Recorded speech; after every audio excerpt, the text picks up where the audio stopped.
বুধবার সকাল ঠিক ৯টা নারায়ণগঞ্জের সিদ্ধিরগঞ্জ ইউনিয়ন ভূমি অফিসের সামনে আকস্মিক হাজির ভূমি প্রতিমন্ত্রী ব্যারিস্টার কায়সার কামাল।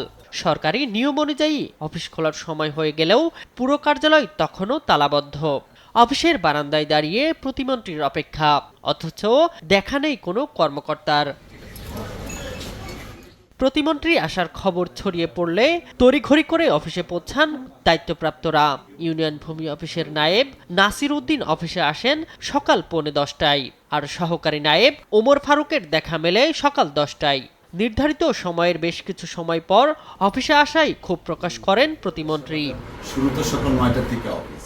পরে প্রতিমন্ত্রী আকস্মিক পরিদর্শনের কথা তুলে ধরে বলেন, প্রধানমন্ত্রী তারেক রহমানের স্পষ্ট নির্দেশ রয়েছে, ভূমি সেবা থেকে সকল প্রকার দুর্নীতি দূর করতে হবে। এ সময় অভিযুক্তদের বিরুদ্ধে তাৎক্ষণিক ব্যবস্থা গ্রহণের নির্দেশ দেন তিনি। ভিগো ওয়্যার গার্ড প্রয়োজন মতো বাঁকানো যায়, অধিক চাপেও ভাঙে না। ভিগো। অফকোর্স এক্সপিরিয়েন্সটা খুব আশাহত হয়েছে, বিকজ 9টার সময় অফিস খোলার কথা, 9:45টার সময় কর্মকর্তা দুইজন এসছেন, একজন এসছেন 9:10টা, আরেকজন 10টার পরে এসছেন ইন্সপেকশন শুরু।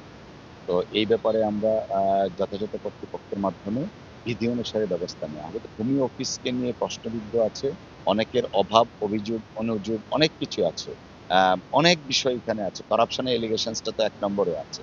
তো আমরা প্রধানমন্ত্রী জনাব তারেক রহমান সাহেবের নির্দেশে আমরা এই বিষয়গুলো অ্যাড্রেস করছি।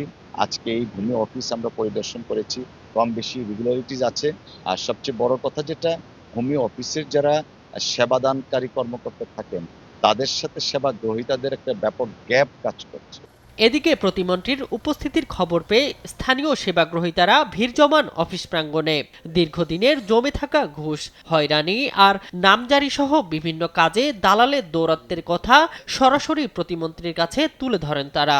জায়গা উদ্ধার করতে গেলে আমাকে হুমকি দেয়, এবং আমার কাগজপত্র সঠিক আছে এবং আমার খাজনাও দেওয়া আছে। ইদানিং অফিসে আসলে খাজনা হয়েছে, খাস লেগে আছে। দেশের প্রতিটি ভূমি অফিসকে স্বচ্ছতা ও জবাবদিহিতার আওতায় আনতে এই ধরনের আকস্মিক পরিদর্শন নিয়মিত চলবে বলেও জানান প্রতিমন্ত্রী। শামীম হোসেন, নিউজ ডেস্ক, দেশ টিভি।